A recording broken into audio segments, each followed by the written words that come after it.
ಪ್ರೀತಿ ಕುರುಡು ಪ್ರೀತಿನೇ ದೇವ್ರು ಅಂದ್ರು ಕವಿಗಳು ಸುಖವಾಗಿ. ಸಾಕ್ಷಿ ಇಟ್ಟು ಸಾಬೀತು ಮಾಡಿದೆ ಗೆಳೆಯ ನೀನು ನಿಜವಾಗಿ.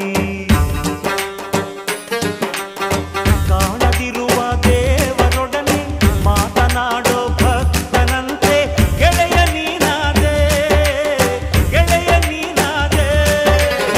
ನೋಡದೇನೆ ಪ್ರೀತಿ ಮಾಡಿ ಗಿನ್ನಿಸ್ಗೊಂದು ದಾಖಲೆ ನೀಡಿ ವಿರಹಿಯಾಗಾದೆ, ವಿರಹಿಯಾಗಾದೆ. Take it easy policy, take it easy policy. ನಿನ್ನ ಚಿಲ್ತೆಗೆ ಫಾರ್ಮಸಿ ಪ್ರೀತಿಗೆ ಅವಳುಂಟು